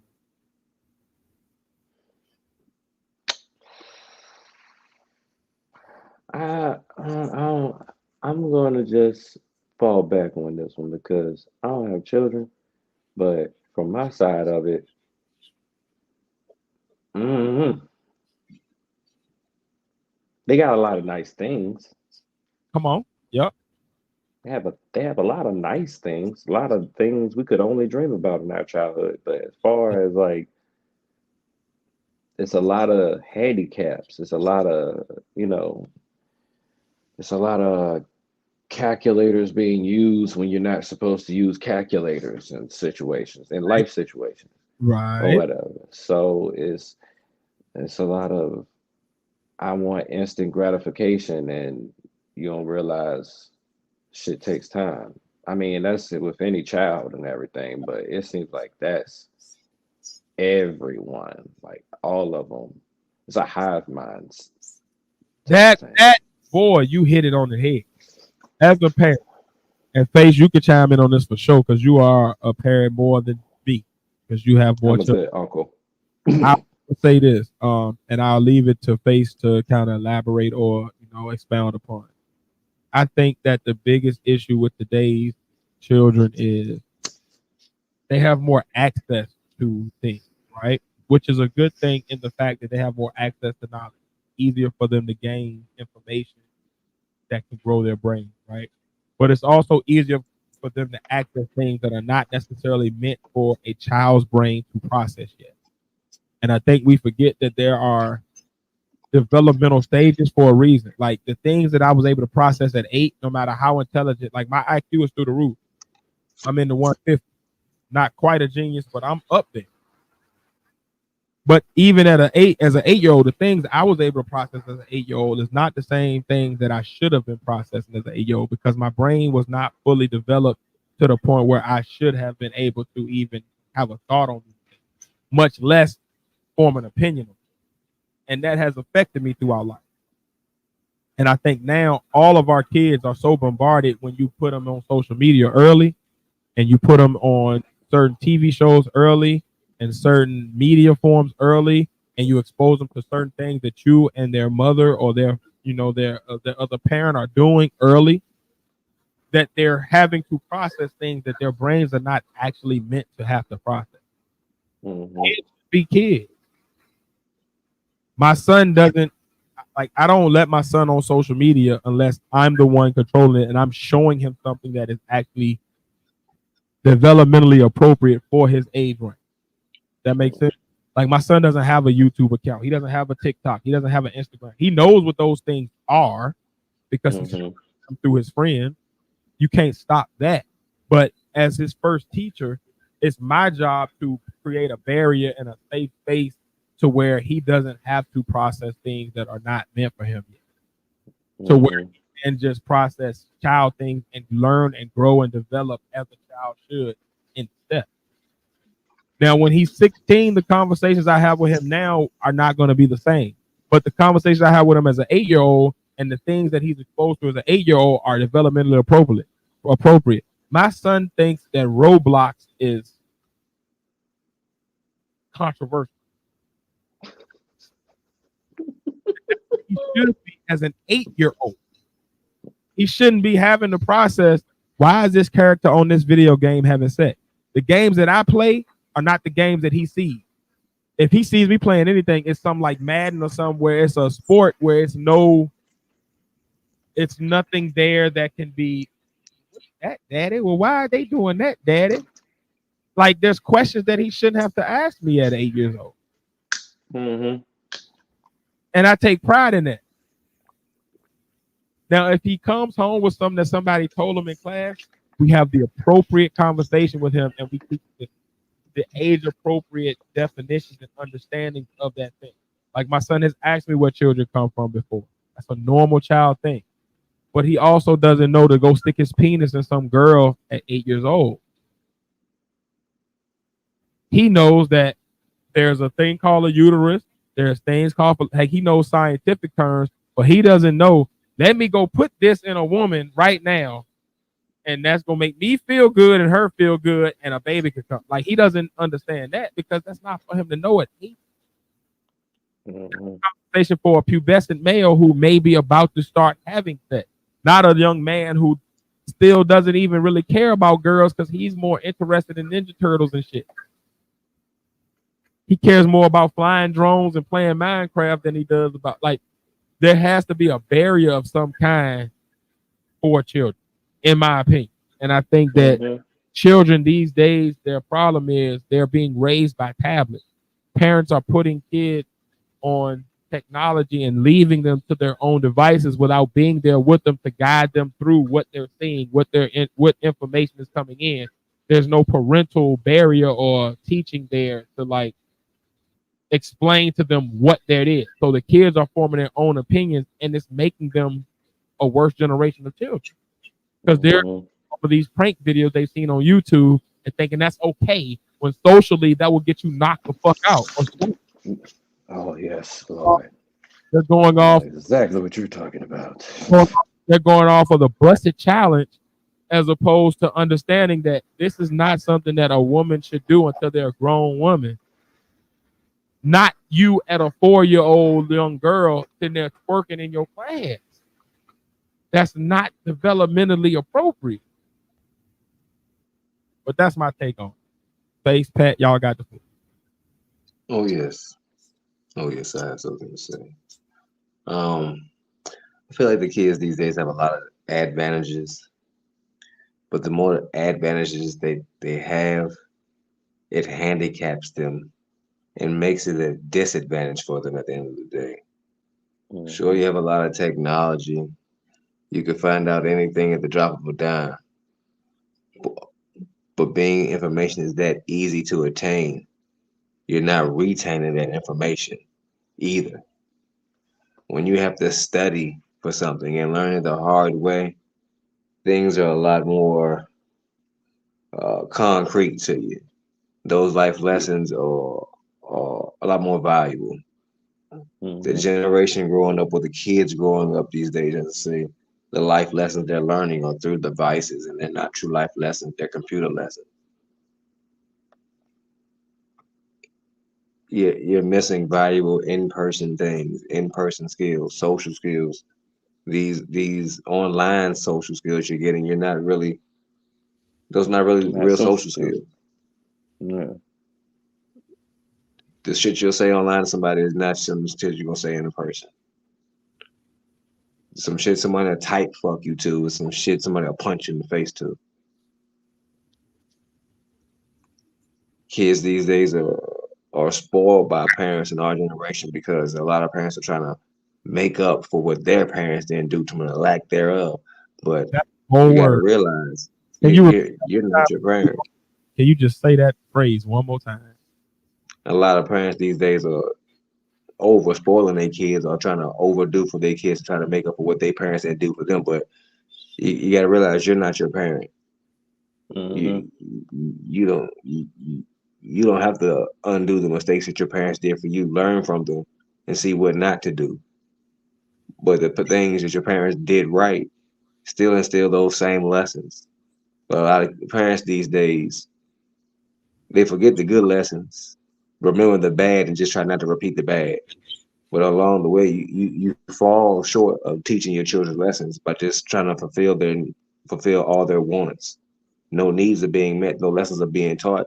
So you're growing up with a generation of entitled kids who don't realize what's good, what's bad, and going to be running around even worse than the generation we got out here now doing all the malicious violence. You got to teach these kids something. They're growing up in a world with technology, but also being exposed to a lot of shit through technology. I don't care if you put every parental block on the technology. If your kid touches technology, at some point, something's going to come across the feed. Something's going to come across there some way. Fact. It's hard to Fact. protect your kids against everything in the world of technology, in an ever growing world of technology, where your kid could just speak to the device and find what he wants. The kid doesn't know how to spell anything these days. As long as they can say it or say Come something on. close to it, you got it. I You did don't have that to today. remember how to spell anything these days because of smart text. And Google saves so many people from having to be intelligent because you can just Google it. No one uses their memory anymore to remember facts. You just Google it. Right. These are the kids we're raising these days, the same traits as the adults who are falling to these same bullshit things. We are raising children the same way, not realizing what we're doing. Sure, it's easy to throw a tablet in your kid's face to get them out yours, but that's growth and that's growth time for both of you. Take that tablet away, grow as a parent, and help your kid grow at the same time. Time you spending with your children isn't just time for them. It isn't just playtime. You're growing as an individual. Your patience are getting better. Your wisdom and seeing what to do with a child, how to raise a child is getting better. So if you have become a grandparent, you got that wisdom to pass on. But if you never spend that time and get those lessons yourself, you as a shit parent, you can be even shittier grandparent. Indeed. Indeed. The life lessons taught the children aren't only life lessons for children, there's life lessons for adults too, but adults plenty of times don't pay attention to them while the kids are learning. It's a fact. It's a fact. Politics are being exposed to kids. We got a younger generation voting. Kids aren't just toddlers and teenager. Kids are, to me, kids up to 25. Mm-hmm. And we got Yeah, I kids totally exposed think to that more and more too. shit. We got kids voting nowadays. We got kids involved in more and more aspects of daily life than ever. But the so-called adults, the so-called OGs who need to be leading, guiding, or influencing aren't. Most of your social media so-called influencers are a generation who have no wisdom, but and who are you influencing? Right. How can you have no how can you have no how can you have such great influence but no wisdom? You ain't lying. It's a strange conundrum to me. But in this day and age, everything is strange. that I find. The more and more I immerse myself in what's going on out here, and try to not be so much introverted and see what's going on and read more in the news and listen more to the news and just see what's going on socially and culturally. Shit's getting weirder and weirder. But the weirder and weirder it gets, people want to accept it more and more. Um, it's not cool for your kids to know everything. It's not. Your kids for a reason. Why'd you end up with 4-year-old talking about bust that ass for Drake and shake that ass for me? What? The age of innocence is a real thing. Mhm. When children are stripped of their innocence, the adults they become are rushed and sometimes immature for a longer time than they need to be or should be. There used to be a saying that faded out, but it's still true to this day: the children are the future. If I'm like that, means that's the truest statement ever, because each new generation is actual the future, but we're forgetting that. We claim to be doing more for them at the same time we're doing less for them. Cut back some of this new bullshit we're putting out and get back some of these old school ways. Just implicate some new shit. Mix the two to get the best of both worlds. But don't abandon old ways just because of technology. Don't do it. Because in everything, where you come from gives guidance to where you need to go. But if you forget the past, you're lost. Your future and everything else you're doing is gonna be lost. You'll be trying to search for something with no basis. Right. So mix them past principles in with this new shit, and let's get some new shit going on for these kids. I know sheltering is looked at in a certain way. You don't want to shelter your kids, but shit, why not shelter these kids from some of this bullshit out there? They need to be sheltered. We are their first protector. Your kids shouldn't be involved in politics.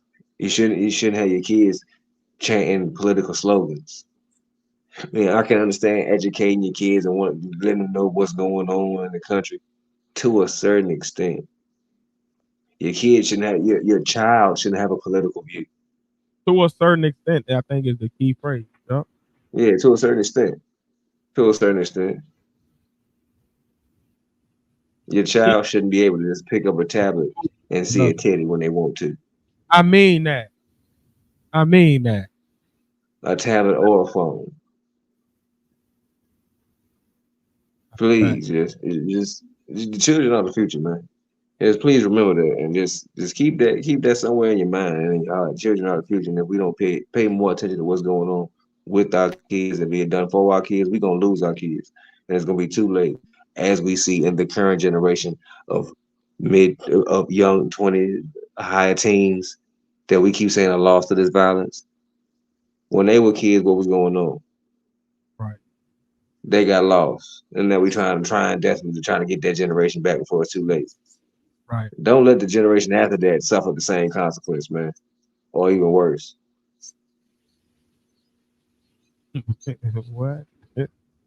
Come on, bro. You. Now, what I will say is this, man. I think you pointed on a lot of good points, but when it comes to the end all be all, I think we're looking at the ability to communicate, right? Like they're communicating at levels that are higher than their actual developmental range, right? And I think that leads to a lot of the issues. Like a lot of people violent right now with each other because they are saying things and doing things to each other, or even adults are saying things and doing things to each other based off the internet, but they're saying it in real life. So I want to know, like, are these trolls that we call them now? That's the term we have for them. Are they something that was born from the internet, or were they here before?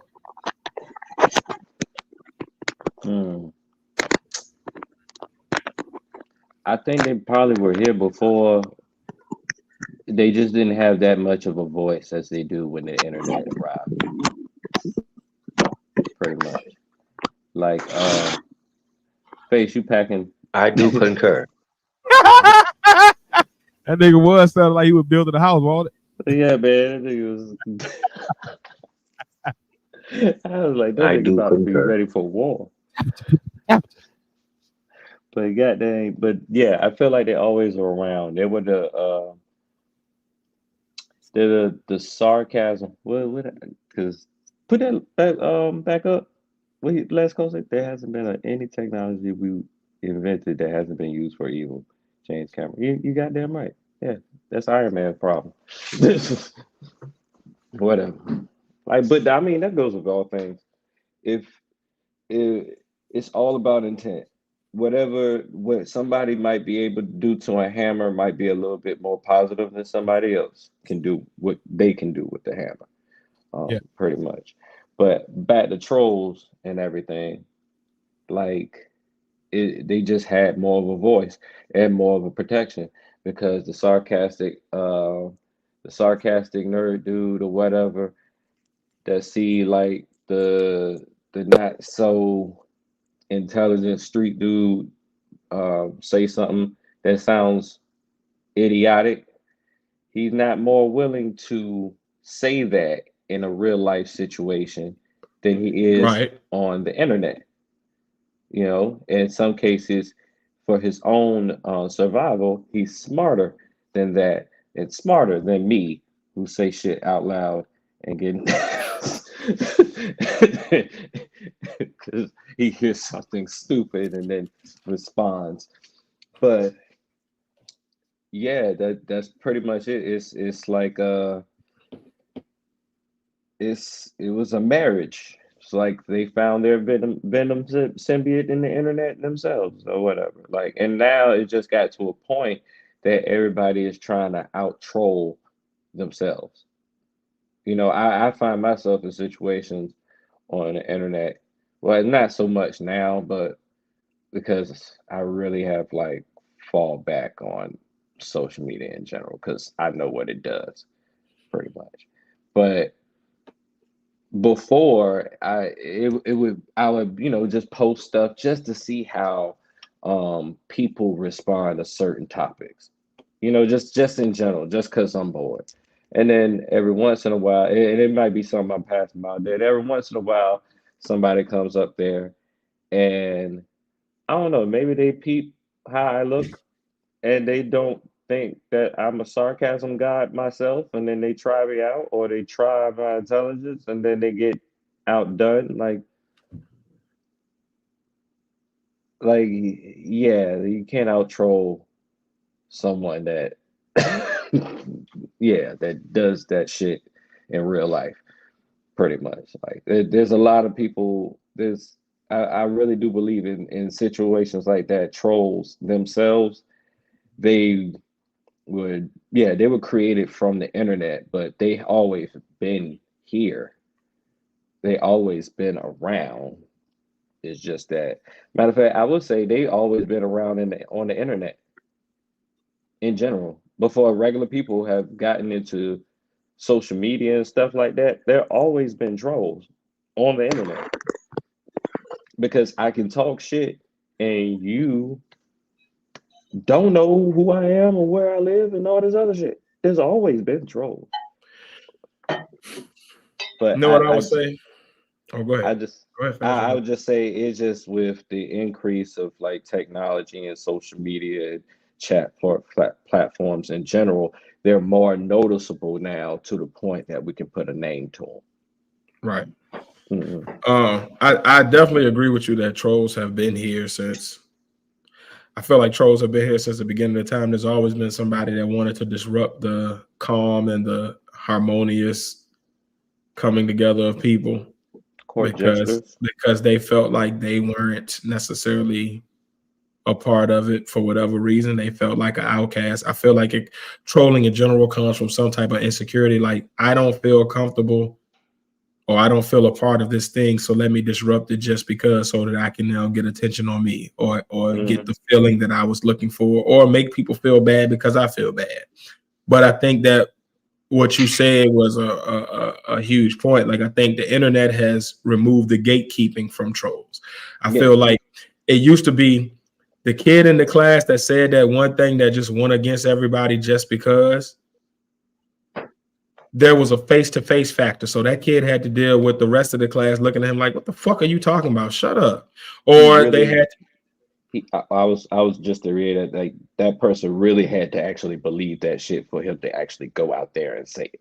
Indeed. Or they had to be willing to take whatever consequences. And I feel like what the internet did is removed consequences from being a troll. It used to be you would have to say that to somebody face to face, and then they would have the option to then retaliate in whichever way they saw fit. There may be a fist to the face, there may be a smack to the face, there may be a kick to the head, there may be a gunshot. That like there was something that was going to happen. There may be a roasting of you where now you were belittled in front of everyone, whatever the case. But now there's no consequence to you having these thoughts and comments that may not even be what you really believe. It's just you just want to be a disruptor because of being a disruptor.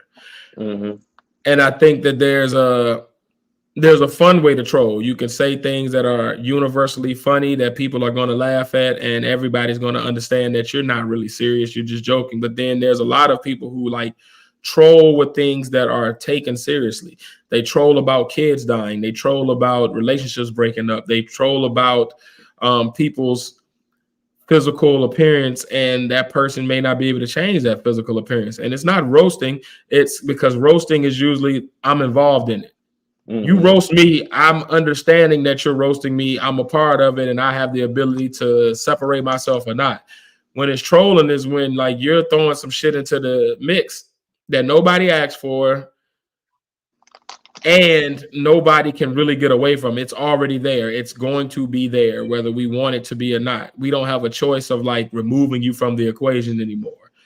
It used to be you can remove that corny kid in class and just exclude him from all conversations going forward. You could punch that kid in the face if he says something egregious enough to where that's where you felt like taking it. But now there is no punch in the face. So there's a lot of people that are emboldened because of the barrier of the internet, because of you don't know me, you just know my avatar and my screen name. So I can say whatever I want to and I'll be okay. But no, the problem is, I think, of trolls now is that culture has been so cultivated on the internet that it permeates through to real life now, to where there's people in real life who say troll is shit, forgetting that there is no internet now. You're actually in my face saying that. Now I'm going to knock you the fuck out. And you have to take this fist to the face and deal with it. And then you want to cry about, what? I can't believe you did. No. You are out of pocket, sir. You are out of pocket, ma'am. You've said or done something that would not normally be taken as socially acceptable, and you've now done it in actual society. Online, it's one thing. People can choose to delete or ignore your comment. But in person, I have more options. And I think people forget, I think the internet has diluted social communication to the point where people forget that we are actually humans, and we will actually at some point have face-to-face interactions. We will at some point need to have face-to-face social gratification. Our social status will at some point have to match what we said. So I can troll all day online and act like I'm this and that, but at some point you're going to actually see my real car, see my real life. And if that shit don't match, if my bravado in my tweets or my bravado in my IG doesn't match my actual bravado in real life, you're going to have to deal with that though at some point in real life.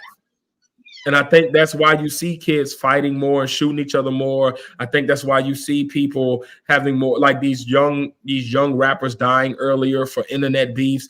It all comes from that troll culture of I can say whatever online, but it's just online. But no, in real life, people have real feelings and they have real reactions. And you can't tell someone how to react to something that you've done to them or said about them. And when real life meets you outside of the keyboard, those consequences are going to actually impact your real life. They're going to cause you to lose money. They're going to cause you to lose sponsors. They're going to cause you to lose your nose because somebody just knocked that shit the fuck off. And I have a story to that. So, hold on. Face, do you have a thought on that before we go into story time with Pat? You can go into story time. I was fading out and go ahead. Real talk. All right, it brought up that one short that I made that said everybody want to do the impossible until the possible happens or whatever. And I said Murphy's Law, and I only said Murphy's Law because that happens. Murphy's Law tends to happen when these people get a little too cocky about themselves, and then tend to try to do something that they think they can get away with, and then reality hits them in their face. Yeah. When's Yeah. the Reality, like the worst thing that can happen at some point will happen, but it usually happens because people didn't take proper precautions or take proper protocol on the front end. If I go in with nothing but good intention, and I go in with nothing but good, true like feelings and good emotion and good vibes, even if it goes wrong, it won't go as wrong as it will as if I go in already with negative intentions. If I go in trying to make you feel bad, whatever comes from that is probably going to be really bad, because I've already the input. There's nothing good being input, and life is all about inputs and outputs. Even in science, whatever you put into a chemical reaction is what's going to eventually come out. They may combine in a different way. They may react to each other in a different way, but those same things are going to come out. If I start with oxygen, nitrogen, and hydrogen, and I put them all into a chemical reaction, those same things will come out, even if it's coming out as nitrous oxide and one hydrogen atom, even if it's coming out as water and a nitrogen atom. It's going to come out as those three elements, because that's what I started with. So if you start with all negativity, I don't care what your end goal is, you're going to end with something that goes negative, and it may go more negative than you're actually prepared to deal with. So just start with the positivity. Just start with a good intention. But that's real. I think there's a lot of moving parts in this story in general, because it's like a couple of months in building. But I'll start like this, and if we want to talk, we'll put it on the next pod or whatever. But when's the last time you just had to go up to a man and say, "Hey, do you have a fucking problem with me? Or do you have a problem with me? I don't have a problem with you." About a month and a half ago. Mine was yesterday. I mean, at the end of the day, it was cool, but I approached him. Now, it might be another fact that I don't know. Well, I don't even think that he would have even approached me, but I approached him because I was hearing things and I was feeling a certain vibe, and I don't like that, especially in the workplace. So it was a good time. It was just me and him there, pretty much. And I was like, you know what? I don't want it to be no big ass. Ain't nobody here. I'm gonna just talk to him right here. If he really feels the way he feels, he's gonna do something. If he ain't, everything's gonna be peaceful. So everything's peaceful now. And I think that's what we're missing from the world today. Like, I think it needs to be more intentionality and like thought process of like, I don't need an audience for this.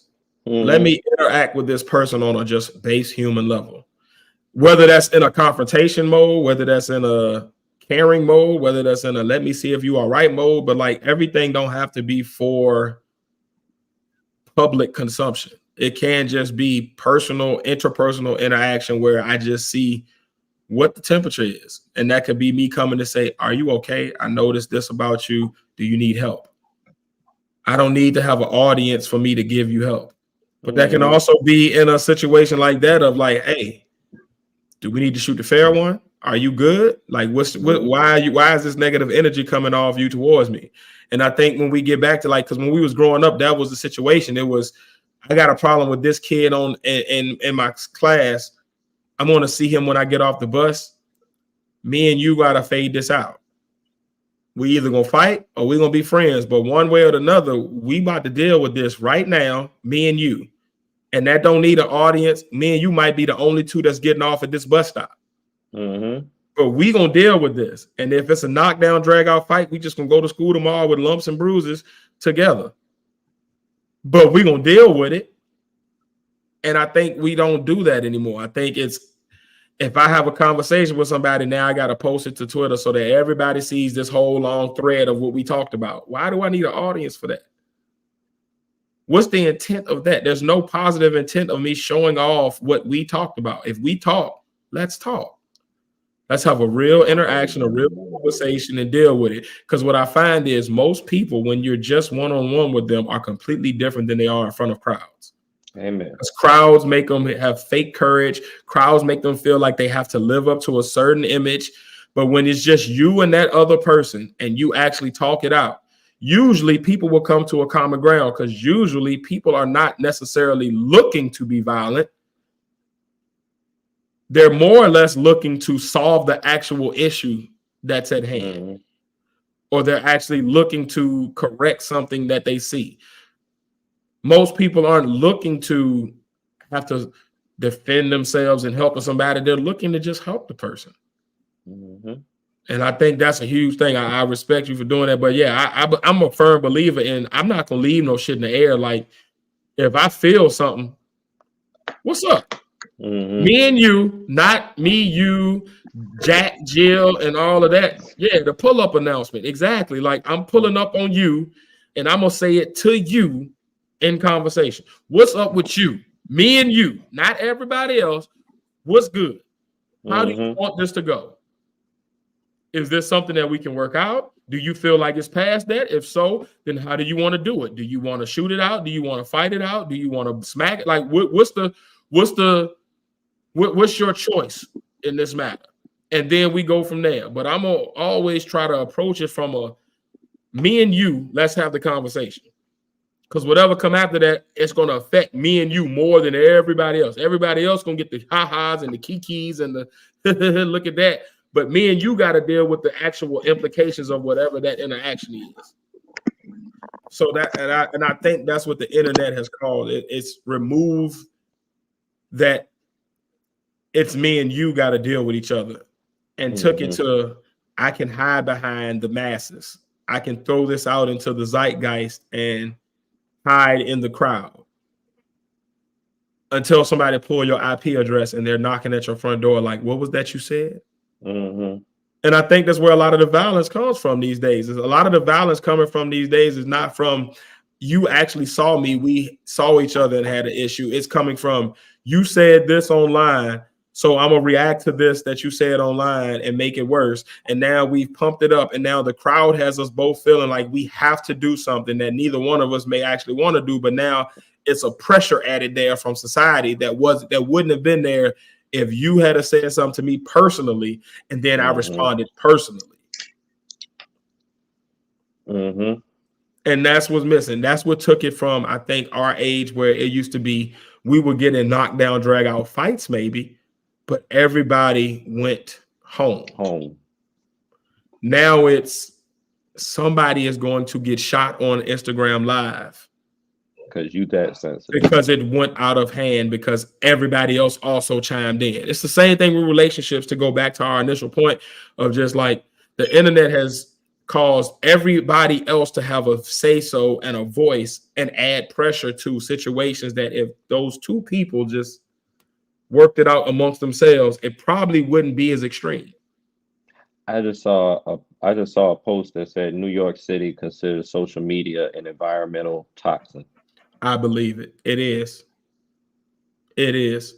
Now, on one hand, it's a great promotional tool. It's a great tool to connect with loved ones that you wouldn't normally be able to connect with. It's even a great tool for introverts who may not feel comfortable in public settings interacting with people, but that may be their way to actually like have a social life. But there has to start being a barrier of just intentionality and care to the way we interact online. It has to be in a barrier of care of like how we have these conversations about relationships, about interpersonal connection, about just life, to where it's not always about moderation, fulfilling societal pressure. It's about being a genuine person, just using this medium and this tool to get out our genuine thoughts and our genuine feelings and our genuine reactions, not actually reacting as a part of a trend or part of a hive mind, as you used earlier. And I think that's the best place to leave it, man. Be genuine, be a real person. I think that's the key to life. I think that's what human connection was initially started on.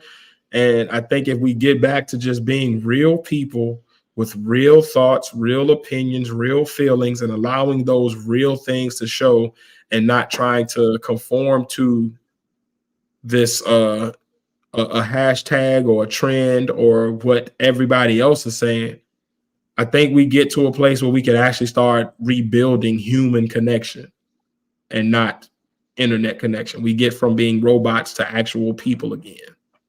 But do use your internet if you would like to purchase our merch. It's available right now. And Face, tell them how to get that merch. Go to the damn store. OurTradeClothing.com. OurTradeClothing.com. OurTradeClothing.com. That's right. We said it. OurTradeClothing.com. OurTradeClothing.com. OurTradeClothing.com. I'll spell it. ARTRE Clothing.com. You know I'm not spelling clothing for you. But yeah, if you go there, you get a promo code. Hey, check it out. Indeed. Use that promo code to get you some, couple of dollars off what your purchase would be. Support the merch. We got AC83 clothing there, and we also have the Podnas merch. It's the one and only place that you can actually get Podnas merchandise. That's official Podnas merchandise with our logos, our catchphrases, etc. Please make sure you support that. Also, make sure you support us on all social medias.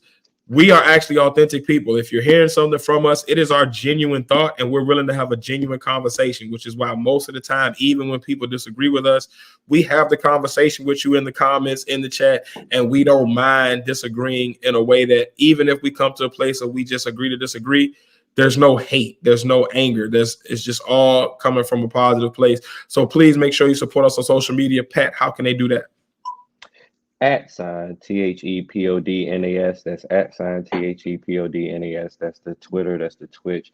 That's the TikTok. That's the Instagram. And Space Pat are the partners on Facebook.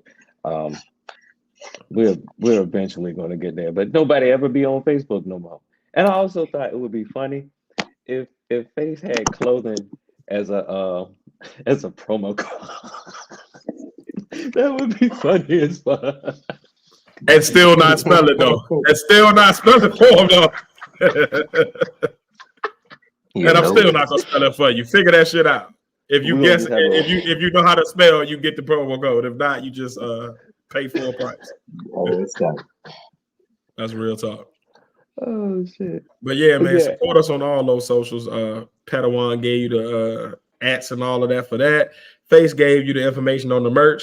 And if you're one of our YouTube subscribers, please make sure, or you're just a person that's watching us on YouTube, please make sure you like, comment, share. If you're new to the channel and this is your first time joining us, please make sure you subscribe, whether that's on Replay Gang or whether you're live in the chat right now.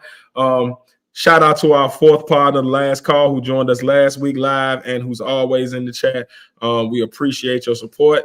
We appreciate everybody's support. We're now at 1,055 subs. Keep watching, keep listening, keep having your voice heard, whether it's a like or a dislike, whether it's an agreement or a disagreement. We want to hear your voice as well. This is a conversation. It's not just us talking at you. We actually talk with you. So engage with us on all social media platforms and on YouTube. And yeah, man, as always, I have been 1/3 of the partners, and I've been along with. It's the other third of the partners. It's the Padawan here. Think of some catchy phrase that you like and then put it right there in this underlined statement, get money. And I've been along with. Damn it, I'm somewhere. Space in the place. I'm here. Hey, thanks for coming. Could have been anywhere else, but you was here with us. Keep on coming back, listen to content, join the conversation, and just being yourself. And as always, bitches, we love y'all. Have a great week. We hope that y'all have had a great week so far. Continue to have one. We'll see y'all next week for another conversation that you can join in on. And as always, man, we've been the partners. 3 brothers bonded in brotherhood, having weekly conversation that you could join. Love y'all. Peace out, motherfucker.